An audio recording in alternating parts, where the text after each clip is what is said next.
Let's do something a little different today. Not really. Let's talk recruiting.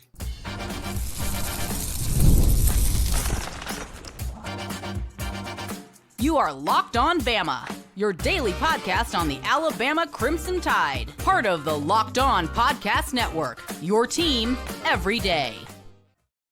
Hey, everybody. Welcome back into Locked On Bama, AHSA Radio Network's Luke Robinson. That's me. Alabama internet legend Jimmy Stein. That's him. This episode is brought to you by Monarch Money. We'll talk about Monarch Money here in just a little bit. Thank you, everydayers, for being here every day. Thank you, newbies, for being here today. And thanks, everybody, for being here every single day and making us your first listen. We appreciate you guys so terribly much. Terribly. Jimmy, we're going to talk recruiting because it's that time of year to get in on recruiting. Like dive real deep because, people commit earlier and then they decommit earlier and then they recommit earlier and then they go back and commit to the team they first decommitted from earlier. All those things. Like Isaiah Williams from Florida, he's committed, I think, literally like about 7 different it's times. Either 5 or 6. It's up there. And for those who don't know, Isaiah Williams is number one linebacker in the country by a lot of services. And he's been committed all over the place. I want to say like USC and I know Florida, and now Ole Miss. There were 2 other places, and Alabama has certainly been mentioned with him. But I think Alabama's sort of like, hey, let's get some of these things.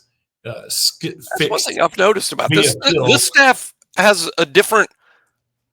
I'd say a little different than Saban when it comes to that. That's what I've sensed anyway. I mean, for instance, 2 good examples: Juice Gordon commits to Alabama very early, then decommits and commits to Central Florida, and now I don't think he gets even postcards from Alabama saying, "Hey, the weather's lovely here."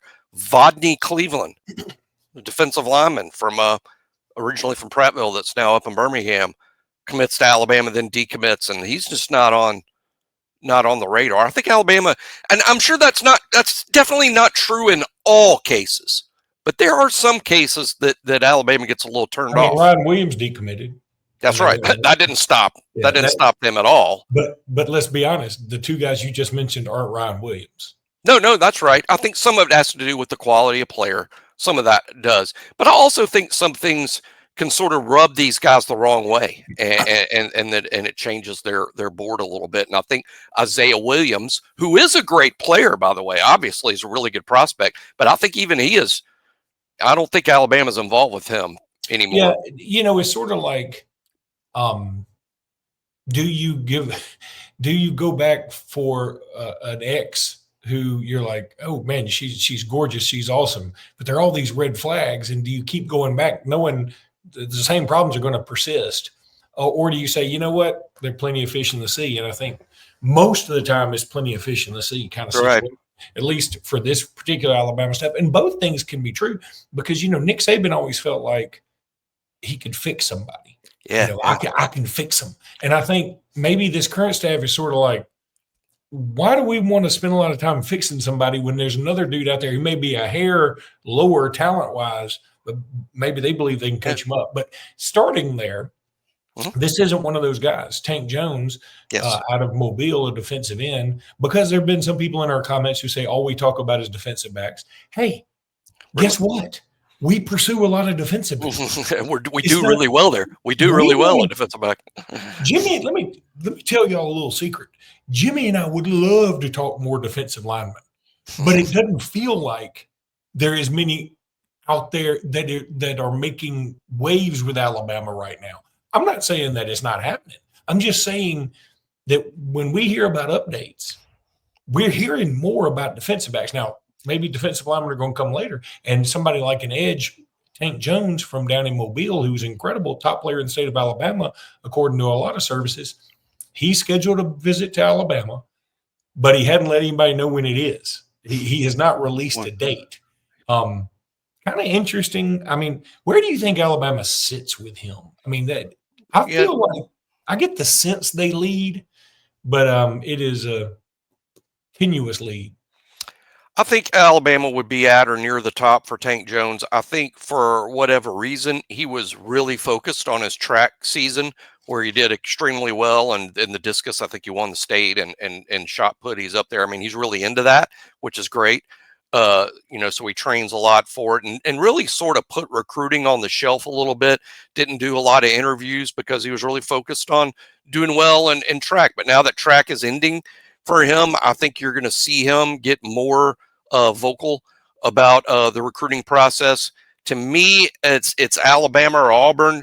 I know there are other big time programs that are in on him. One thing that's interesting to me about Tank is positional versatility or positional projection. I think this is a guy that early in his career you thought maybe he'd be a stand-up linebacker, but no, he's grown and grown. Alabama's recruiting him at the Wolf spot. Christian Robinson is recruiting him down in Mobile at St. Paul's for the Wolf spot. However, let's also say I don't think it's a crazy projection to say he's going to grow almost too big for that and end up at Bandit. That ultimately could prove to be his best position. But for right now, they see him as a Wolf. And that says a lot for him, that they kind of see him as a flashy edge guy.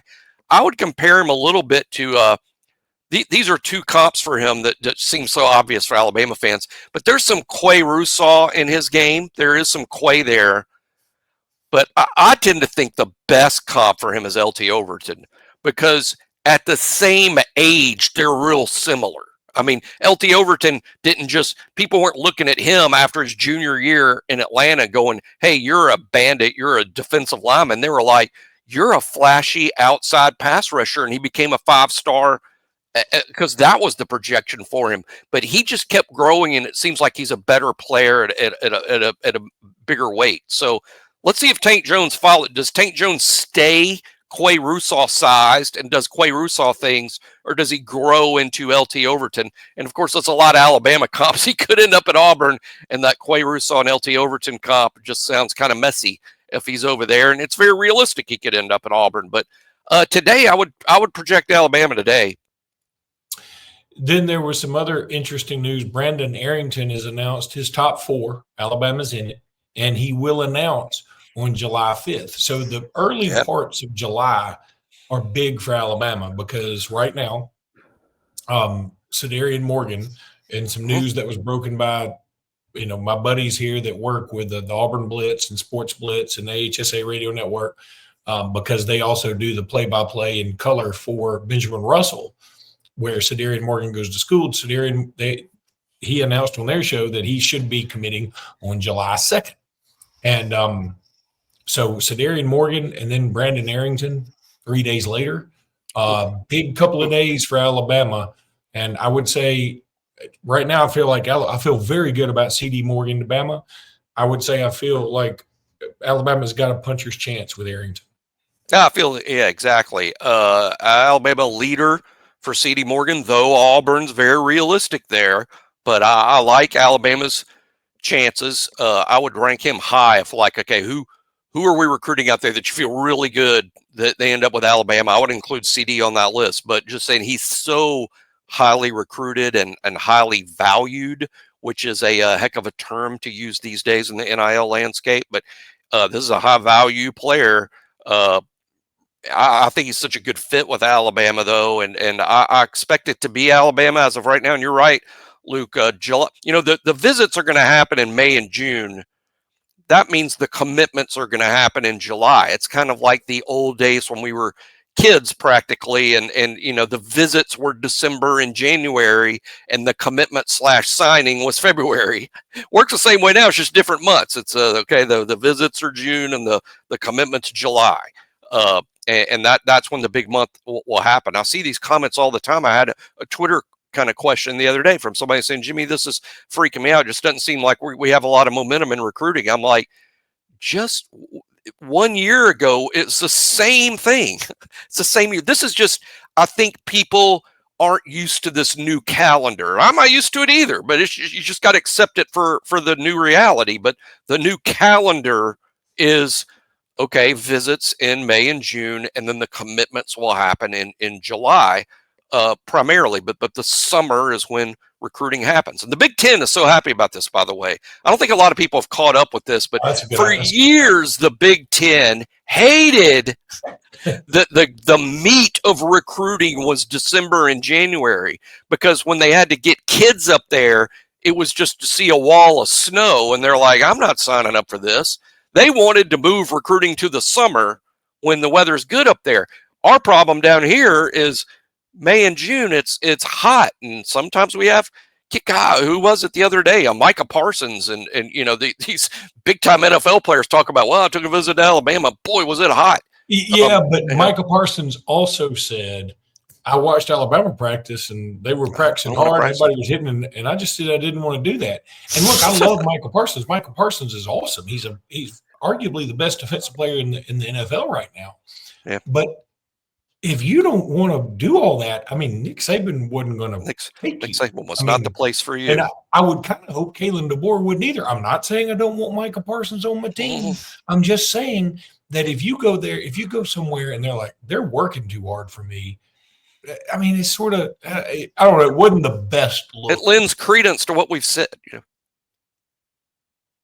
Sorry. We'll talk about the commercial first. No, I'm just saying it lends credence to what we've said all along. Alabama ain't the place for everyone, and that's okay. That is okay. But the place that is for everybody, Jimmy, that's Supply House. Supply House. Yeah.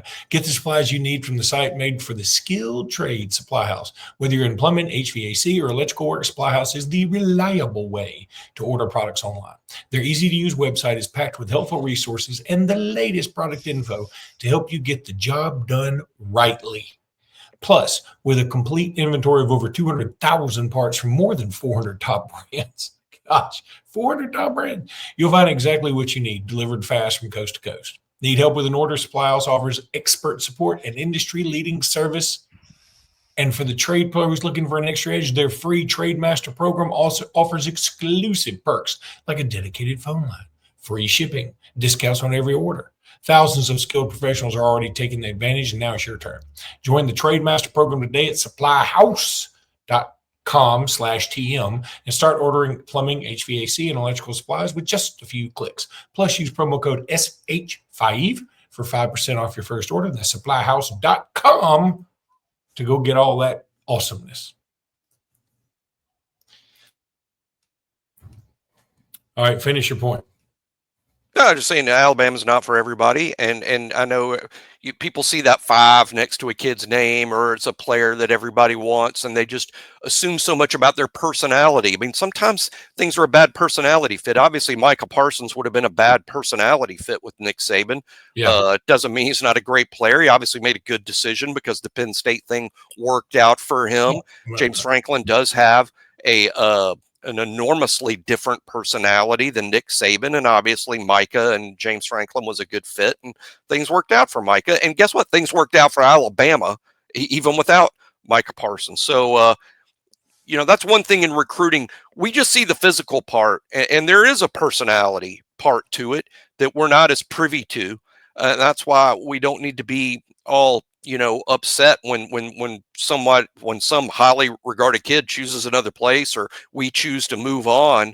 That's okay. Sometimes it's just personality fit.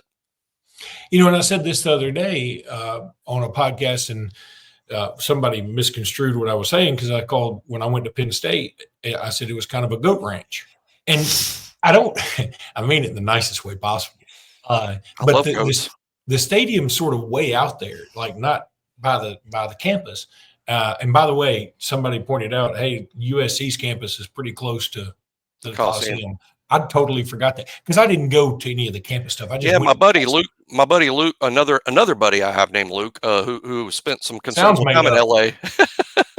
He spent considerable time in LA. He even said that the UCLA stopped playing at the Coliseum because it's so close to USC, so that they chose to move their games to the Rose Bowl, even though it's further from UCLA. But they're like, that Coliseum's that's USC's back door. We're going to play somewhere else. The Rose Bowl is not in. I'll tell you all a really quick story. We went to UCLA to the Rose Bowl to see U2, my wife and I, and she had just. I didn't know that. Yeah, it was awesome. It was fantastic. Yeah, I've seen the same. I saw the same U2 show, but not in the Rose Bowl. That they made that concert into a DVD. I've got the DVD of U2 at the Rose Bowl. So we were went there. And on the way going, my wife, I can't remember if we had just had Sela or she was pregnant with Sela or something, but it was one of those things where, like, she had to go to the bathroom. She had to TT, and when you got a TT when you're pregnant, you got to go. And we're walking, and it's in a neighborhood. It is, the Rose Bowl is like in a neighborhood. It's weird. Yeah, and so by a golf course. We walk by a church, and they're having like a Hispanic wedding, and like very few people were even speaking English. And I was like, we just got to go in there. I can't just knock on a random residential house. So we went in the church, this little church thing, and we were looking for the bathroom, and everybody was looking at us like, okay, I don't think they're with the bride or groom. And then, I was literally talking to guests, but like trying to like fit in, not Spanish. I mean, I obviously wasn't fitting in, but so my wife comes out and we try to scurry out of there. And a lady finally comes up and goes, "Excuse me, why are you here?" And everything in my head was going, lie, tell him you know the bride, tell him you know the bride. And then the truth just fell out of my mouth. I was like, my wife had to go TT. And and the lady was like, "Please leave and don't come back." No problem. That's literally what she said. But anyway, okay. Wow. So, kicked out of a church. I know. Maybe the church was talking to me, because like everything in my head was like, lie, you fool, lie. and the truth just fell out of my mouth. But anyway, for those who were worried last year about Alabama not recruiting the state of Alabama enough, while you were talking in the first segment, we were talking about Tank and Sedarian.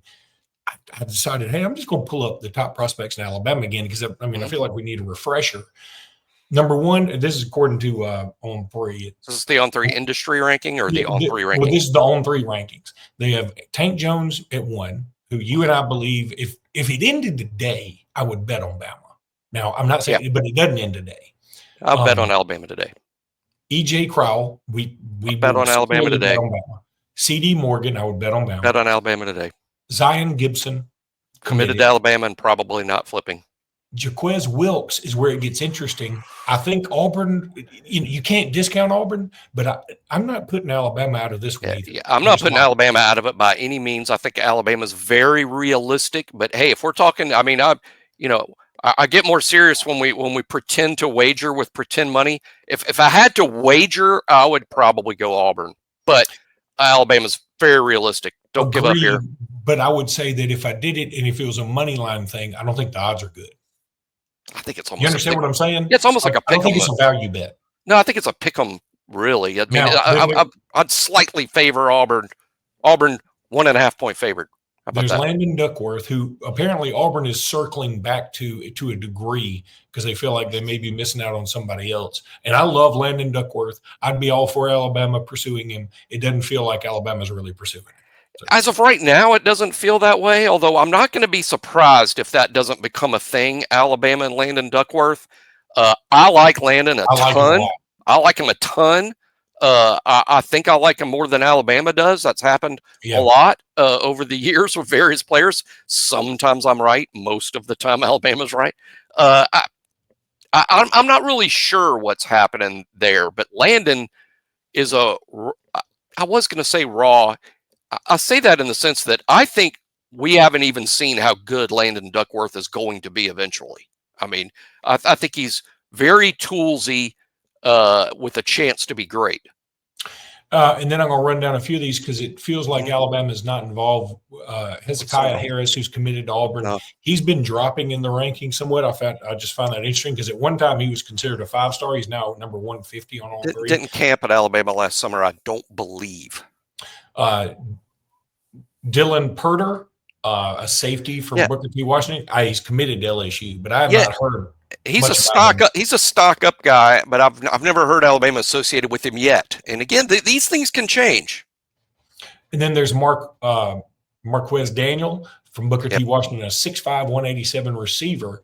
I mean, Florida seems to be trending for him, which is interesting. And then Corey Barber, who is a wide receiver you and I really like a lot from Spain Park. And then you get down to Kamarian Johnson. I would potentially put Corey Barber on on my Alabama projected signing list. I would want to include a different receiver, CD Morgan and someone else. I would want to, but I might settle. And gosh, I hate using that term because it doesn't adequately describe how good Corey Barber is. I think Corey Barber's really good. I maybe Alabama there. But the bottom line is, while the quantity may not be there, I think the quality Alabama may land in this class, especially from the state of Alabama in their upper echelon, is second to none. Now, and also when you consider how well they're recruiting out of state, and we already mentioned Kamarian Johnson at number 13 in the state according to On3, but if they were to pull off, say, and again, it's not crazy to think Alabama gets the top 5 prospects in the state of Alabama this year, and then maybe you add somebody like a Tyson Bacum, you can flip him from Tennessee. Yeah, he hadn't actually decommitted. He did. He did. Okay. He did decommit from Tennessee. I just looked on here. I'm sorry. They do have him decommitted. They have Tennessee at 73%, but he's decommitted. He's one of these kids that decommitted, but I don't think he decommitted with a plan. In other words, a lot of times kids decommit because they're already committing to somewhere else. I think Tyson Bacum was more like, hey, I'm decommitting and I'm wide open here. And I think Alabama is a possibility as Alabama continues to evaluate defensive linemen. And we'll see. One hint as to, okay, who does Alabama want? I mean, just go to BOL and check out Bones' list of the official visitors that are already lined up. Kids that have official visits are at the top of the priority list, and that's where you can see, okay, what defensive linemen are they serious about? Well, they're on that official visit list. Yeah.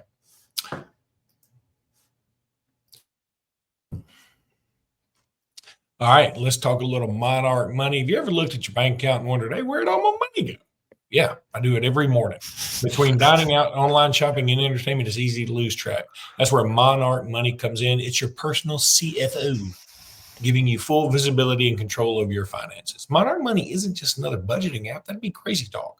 It's a complete financial command center. You can track all your accounts, investments, and spending in one place.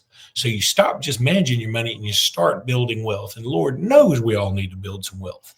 So take control of your finances with Monarch Money. Use code LOCKEDONCollege at monarchmoney.com. That gives you 50% off your first year. That's monarchmoney.com, code LOCKEDONCollege for half off your first year. We just give you deals around here that can't be beat.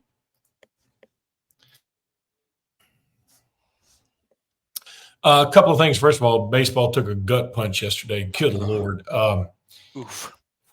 Bad loss. I mean, there's no other way to say it. You're up 7-2 going into the 8th, and you end up losing the game at Vanderbilt. You could have won the series in Nashville, could have given you a leg up on Vandy and Auburn and all these other teams. Might have clinched hosting a regional with that win. Yep. Now you're back on the bubble. You're on the bubble just for hosting really, a regional now. Still 2 series to go. Still got Georgia at home and Florida on the road to go. And Florida's not great this year, right? They did blow South Carolina out this weekend, right? Everybody in the SEC is extremely dangerous. This doesn't appear to be vintage Florida, correct? But everybody's dangerous. Okay. Interessante. Okay. Then the new walk-on profile, Jimmy. Yeah. Jay Williams, tell us about it. Yeah, I'm excited about Jay, and I like doing this walk-on profile. We're going to do it all week, and then next week we'll start the player roster ranking where we rank the whole roster of scholarship players. But Jay Williams is more significant. People know it might be a new name for a lot of people. I'll start with this shocking fact. Jay Williams is a long snapper, walk-on long snapper from Ringgold, Georgia. He was a true freshman on the team last fall, and guess what? He played. I think that would really surprise some people. But yeah, a true freshman walk-on. He actually played. He snapped late in the games against Western Kentucky and Mercer. He was the number 2 long snapper last year behind Nealon Hibbett, who was outstanding at that job. But Jay Williams was the backup to Nealon Hibbett, and he's probably the backup this year. But the reason that we're giving him his own day in this last week of the walk-on profiles, if you think about it, he's one turned ankle away from being Alabama's starting long snapper this fall. And that's a pretty critical position. I know we don't think of it as critical. That's because most of these kids are so good at their jobs, we don't notice them. You know, we don't know that's why I surprised a lot of y'all when I said Jay Williams played in games last year. And you're like, that's impossible. Never heard of him. Well, he's the backup long snapper, and he played in 2 games, and looks like he's a number 2 long snapper this fall. That means he's one turned ankle away from being the starting long snapper, which means the game is in his hands literally when it comes to every punt, every kick, every extra point. His hands were on the ball. So Jay Williams, he redshirted. He played last year, but only in 2 games. You can play up to 4 and maintain a red shirt. So he did play in 2 games, but he also redshirted. So he'll be a redshirt freshman this fall, probably a backup to the starting long snapper who we're going to talk about at the end of this week, because he's one of the most significant walk-ons on the team because he'll be out there with the ones. So, but anyway, that's another name to know. Jay Williams, he's from Ringgold, Georgia, year 2 guy.